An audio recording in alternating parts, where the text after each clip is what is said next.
Hey guys, welcome to Executive Espresso. We're so glad you're here today. I've got a nice cup of something tasty to drink. I encourage you to sit back for about the next 18, 19 minutes because we've got a special guest on today, as we do every Friday. Sheila Slick is going to join us. She has over 25 years actually, as a leadership strategist, a certified partner of Keep, and she is president of Five Milestones LLC, and she is an expert in helping executives streamline their success, but also help them pay attention to the important things like, oh, what might that be? Oh, yeah, mental health.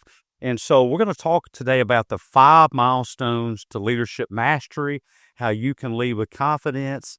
What's the difference in authenticity versus authority? What's the real truth about leadership when it comes to that authenticity authority matrix? How can you optimize your systems, work sharper, achieve bigger? And Sheila's going to leave you with a great affirmation to take into the weekend. And Sheila, it is so great to see you here today. Thanks so much. Tell us a bit about yourself. Well, good morning, Dr. Heath, and thank you so much for inviting me to your show. I've been listening and I absolutely love all of the episodes and what you're doing. So, a little bit about me. I've been a lifelong entrepreneur. It's in my blood, fourth generation, and married a soulmate that's also an entrepreneur. So, we were living in Dallas when, at the age of about in 1995, 30 years ago now, and we just moved overseas and started our first manufacturing company. Yeah, don't have that much courage, right? In this stage of life, I don't think. But that led to our first, co-founding our first company. And then I joined my mother and grandmother in the next decade in retail jewelry. And that was really rewarding because I learned a lot of family values, the culture, and I had two of the most incredible mentors in my life. But that's when the iPhone, this little gadget, well, it was actually the iPod Touch came out, and I thought that's the future. And I had always wanted a master's degree because when you're in business, sometimes, you either need a mentor, you need information, and I wanted more answers. And so that thirst, I thought earning a master's will help solve all of the questions I have. But I was a mother and with three kids. And so living overseas, coming back to school just wasn't something I could do. So when this gadget got invented, I thought if I can learn how to code, and I was about 36 years old, then I don't need a master's because there were online courses. And so Apple was streaming one course out in Stanford. And I thought, Stanford, Ivy League. If they can do it, I don't need that master's. And guess what? I did it. So I started uploading and selling all kinds of educational apps. I absolutely love math. And so I do the timetables, I do books. And before I knew it, I got invited to attend a hackathon for NASA.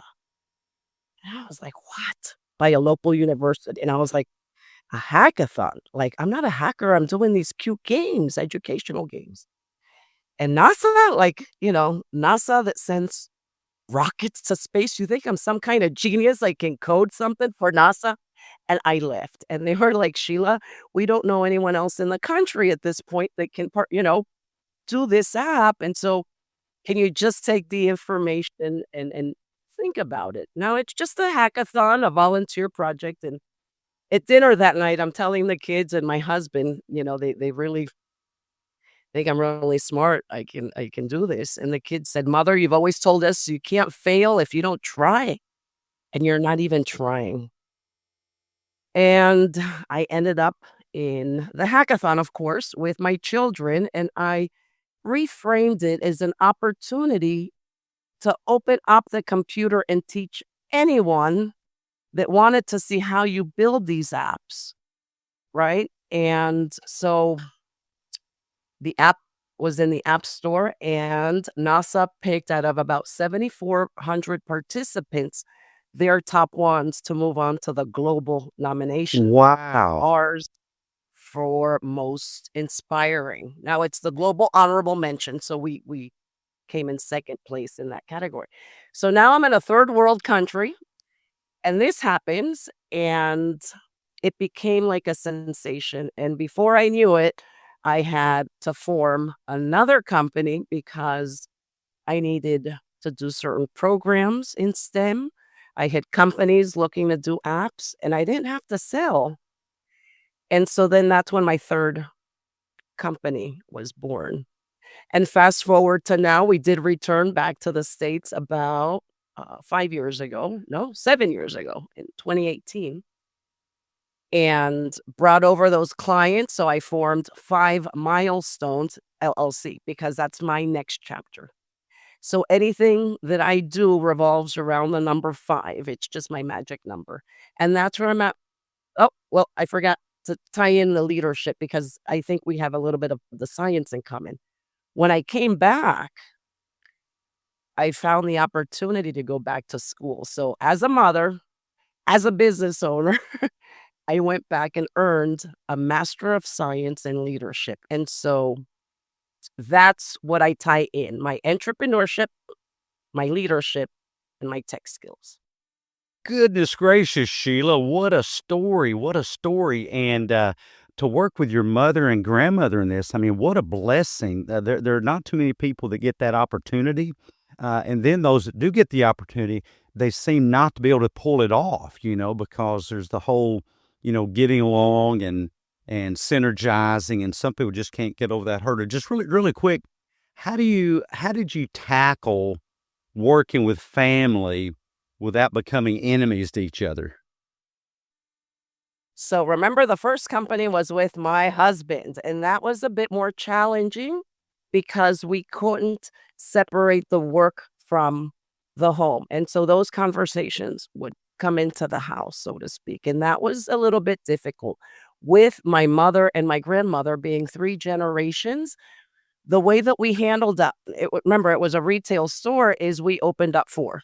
And so we all managed our own stores as we grew the company. And what was so beautiful about that was that by having three different generations, we were catering to three different, markets and three different segments. So you could walk into this store and pretty much have something for everyone. Wow, that is completely amazing. And again, my hat's off to you ladies for being able to pull that off. And I wanted to point out something. I put out a post yesterday, and I won't quote it. You guys can look it up. But I want you to realize that while a lot of people were out there making excuses, Sheila was out there making it happen. And so while you're thinking it can't be done and telling yourself, guys, all the reasons it can't be done, other people like Sheila are getting out there and making it happen. How amazing that is. Well, I wanted to launch into these 5 milestones to leadership mastery. Share with us a few of those milestones, if not all of them. So before I share where this is going, I am focusing right now on what I'm calling self leadership, right? Because we talk a lot about leadership and we're talking about leading others. And I have led organizations as a volunteer, a chapter chair at SCORE. I have led, employees, companies. I've led teams, for example, in hackathon. And there's such a big difference, right, in the approaches. But what they have in common is that you first have to learn how to lead yourself in order to be able to lead others. And when we have these life transitions, it's really important to practice that self leadership because you're able to influence your own thinking, your own feelings, and your own actions. And if I break it down into 5 steps, it all starts with self-discovery, self-awareness, taking that time out of your everyday and setting aside. It could be once a month, or it could be once a week, or at least once a year, and really doing a deep dive into your own self-discovery. Where am I at now? Then comes the second step, your vision. Where do I want to be? And number 3 is plan it, right? Everything needs a strategy. And you're not going to take that first step, which is your fourth one. You have to implement, you have to take action if you don't know where you're going. And the fifth one is when we get feedback and we reflect on what's working and what's not. And because I love entrepreneurship, I always love putting my business into my personal life. So I think that's what really makes me unique. Now, when you say putting your business in your personal life, for example, what's that look like? So, a business plan, if you wanted to start a business, right? Or whether you want to do a startup, the first thing you need is a business plan. And so in life, the first thing you need is a life plan, your next steps plan. And you really need to learn how to practice adaptability because everything is changing.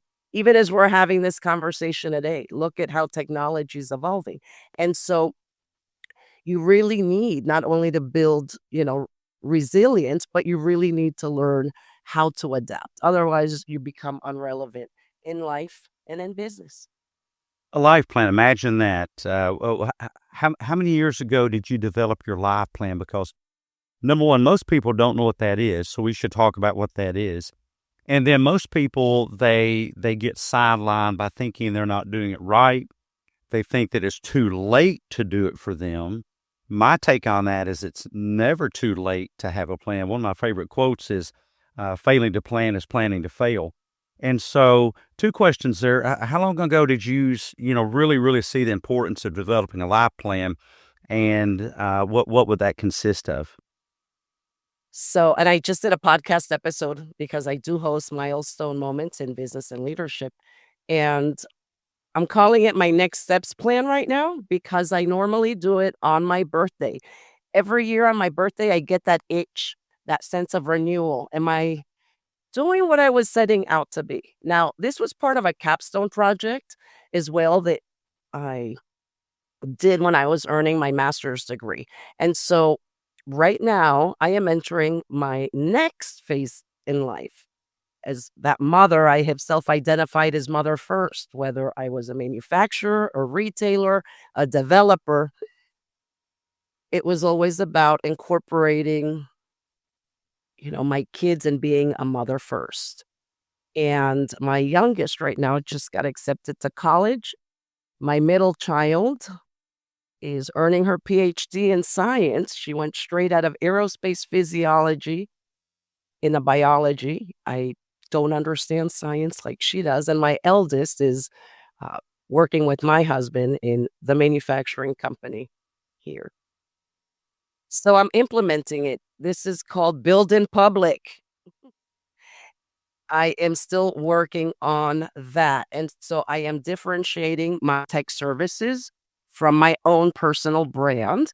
And that is where the 5 milestones framework is getting put into place. That is fantastic, amazing, amazing. What would you say to people that think that, look, I am in my 50s or 60s, or I'm in retirement? What would you say to them when they think it's too late, to build this life plan, this business plan for life that you're talking about? Well, in today's episode that aired on my podcast, I even shared some statistics that the Kauffman Foundation showed that women over 55 are, after their careers, they tend to go into entrepreneurship. I also shared on Twitter and I replied to one of the younger entrepreneurs that we find in this platform saying that if you haven't done it by 30, like it's too late. And I was just like, oh my God, I know exactly where I'm getting the data. And I mean, like I ought to retweet it, but I provided data from SBA and a few different sources because if you do look into the data, at 50, you've got experience. You have that wisdom, whatever career you've built. You have more connections, probably double than you did at 30. And you're most probably in a much better financial position than you were in your 30s. So I hope that answers your question. It does, it does. Thank I think there's so many examples of continuing incremental improvement throughout your life. One of the stories that really inspires me is actually from the Old Testament story about Moses, where Moses really didn't do a whole lot. He was just kind of entitled until he was age 40. And then when he was age 40, he had a bit of an awakening and spent the next 40 years just kind of wandering. And he really didn't turn into a leader until he was in his 80s. And imagine that. Didn't turn into a leader until he was in his 80s. And so the only thing that makes it too late, I think, is you're thinking that it's too late. Otherwise, it is not too late. Of those 5 leadership milestones, what are one or two of those that you find are most difficult for people, that really trip people up the most? And for the audience listening, thank you guys for being here. We've got nearly about 200 people, and thank you so much for being here. Take a look at Sheila's podcast. Take a look at Sheila's account on X. We're streaming right now to Facebook, LinkedIn, YouTube, my Mindset Masterclass. You guys come over, join the Masterclass, school.com/mindset. School is spelled SKOOL, school.com/mindset. And drop your thoughts in the chat. Richard, my friend, thank you for the mic check warning there. I know my mic might have been not very optimized, but thank you for guys like Richard, friends like Richard, that'll let me know about that. But if you have questions for Sheila, drop those in the chat. I'll bring those on the screen. I know she would love to answer your questions. Thank you for all the thumbs up and everything. But back to the question, Sheila, what are a couple of those milestones that you think that people have the most problems with? Well, the very first one, that self-discovery, taking that time to actually have a structured process to be able to reflect, because you can do it in 5 minutes, you can do it in 15 minutes, but to really do a digging deep and a deep dive, if you're looking to make a major change, if you're looking, for that new career rather than just jumping into the next one, you really want to make sure that you're looking for your strengths, that you take a few assessments that perhaps will show things from different perspectives to reevaluate those core values, because they change. Everything changes. And so if you're not in tune with yourself at the moment, then you don't know what you can change. And it's so easy to live day to day and practice that self-care. Now imagine taking that time to sit down and do that deep dive. And the second one would then be, well, how do I get there? Yesterday in the episode, I absolutely love what she said, and it was, you need community, you need support. Because sometimes by having someone that you can bounce back your ideas to, you're actually, voicing out what you're thinking, what you're wanting, what you're needing. With my own sister, I think we had a conversation maybe about 90 minutes, and I said absolutely nothing. It had nothing to do with business. And we finished. She's like, "Oh my gosh, talking to you was better than talking to my counselor." And I just thought, but I haven't even talked. All I did was listen. And she vented. So a lot of times people don't have just a place or a person that they can, vent that out. And if you are trying to transition into something new, what a better way to have a mentor that can save you a lot of that guesswork. Yesterday, I learned how to go from podcast to having your own channel, pretty much. Yeah, good for you. Congratulations. Congratulations. Torsen, thank you so much. We have some great questions here. Torsen's asking, what were some of the hardest challenges you personally faced? And so if you don't mind sharing that, he asked for 5, but maybe just 1 or 2. What are some of the hardest challenges that you faced? Well, I can give perhaps 3 examples. Number 1, when I decided that we wanted to move overseas because there was opportunity, we made a business plan and it all looked great in paper. And we were going to be doing really well after 3 months. It was 3 years later before we broke even. So lesson number 1 is learn that not everything goes as planned, but if you stick to it and you keep tweaking that, you can make it happen. That company's 30 years old right now. Number 2 is get out of your comfort zone. when I talked about entering this university where they're talking words I had never heard, like hackathon and NASA space apps. And I had no idea. If you would have said that I would have learned how to not only code at 36 as a mom through the internet at that time and then have a software development company, I'd be like, huh? So never be afraid to, try. Like I had told my kids, you can't fail if you don't try. And in this stage in life, that the best is yet to come. And not only is it never too late, what you need to do is just make sure that you're taking that time to build, that life plan because it's always okay, to pivot. And AI is going to do a lot of pivoting for a lot of people. So there are many opportunities. When one door closes, another one opens. So don't be afraid to pivot. Absolutely. Torsten says, wow, coding at 36, amazing.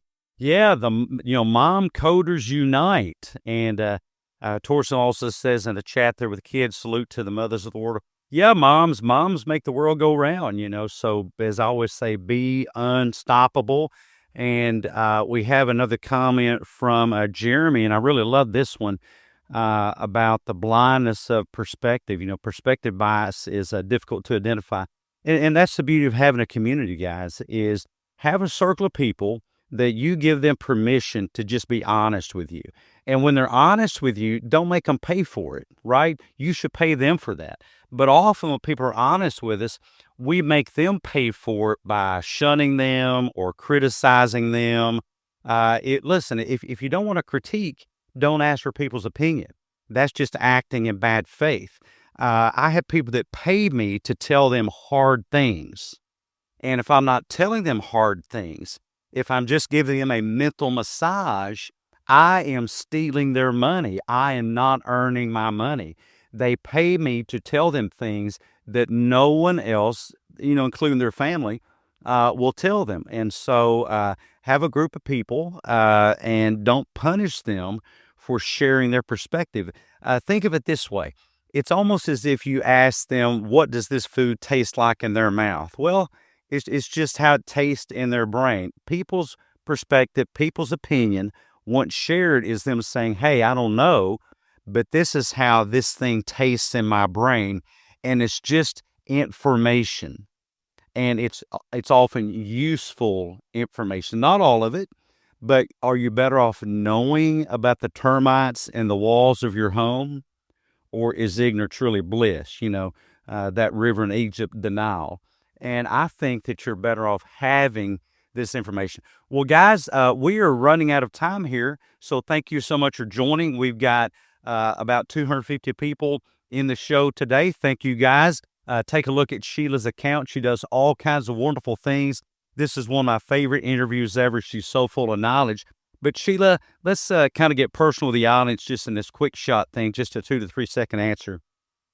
Looking back on your career at your younger self, what's something that you had most wrong about business and success? That it happens overnight. Absolutely. And success is built slow, not quickly. If you think someone built success quickly, you're missing all their backstory.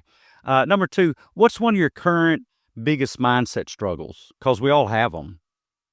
So right now is defining how I'm going to build my community because I'm starting with a workshop. I'm going to do a post that perhaps you can retweet.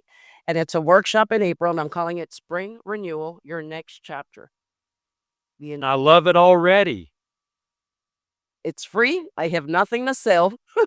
I just want to meet other people that perhaps by taking 1 hour out of their time and we unite, I'll see what their needs are, how we can continue being connected. So for me, it's almost like research. It's free. There's no course to be bought, nothing.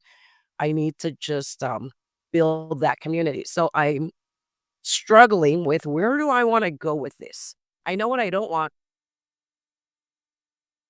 So That's awesome. And my final question here before we get to that affirmation to leave your audience with is what's your current top, best, most recommended mindset hack? Always look for opportunity in problems. Oh, I love that so much. Yeah, and I found that you can't do that as long as you're catastrophizing the problem. Guys, if you take nothing else away from this, and Torsten had a great take on this. He said the lesson for the day is to believe in yourself. Absolutely, but then also in that, believe in your ability to tackle problems that come your way. When you look at a problem, you're going to have a negativity bias. You're going to say to yourself, "I can't handle it. I can't take it." Look, that's normal. Don't beat yourself up over that. But after that initial 3 to 5 seconds, reset, say to yourself, enough of this, and believe that you have what it takes to address and to solve the problem. It may not be how Sheila would solve it because Sheila's not there. It may not be how I would solve it. I'm not there either. But solve it the best way you can solve it. Movement is always better than freezing in place. Give yourself a moment, think about it, and then believe in your ability to solve the problem. Just one real quick thing is I will have a problem to address, and I'll be okay with thinking about it because I know while I'm making my bed, making my coffee, brush my teeth, whatever, my brain is still working on the problem. Sometimes it takes a bit for your brain to sort through options to solve these problems. Well, Sheila, thank you so much. Tell folks how they can get in touch with you and look at all the great work that you do. So my name is Sheila, Sheila, Slick, Slick. You can find me on social media with that handle, SheilaSlick.com as well. And I'll make sure that I tag you on my tweet or on my post so that I can connect with your audience. And thank you. That's got to be one of the most marketable names ever. I did a double take and I thought, did I get that right?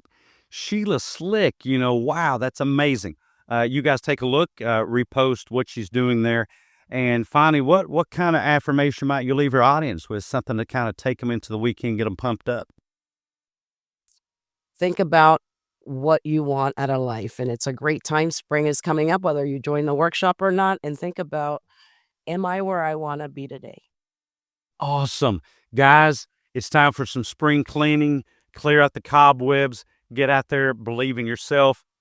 As Larry the Cable Guy would say, get it done. Sheila, thank you so much for being here today. I definitely appreciate it. And guys, we will be back next Friday with another wonderful guest on Executive Espresso.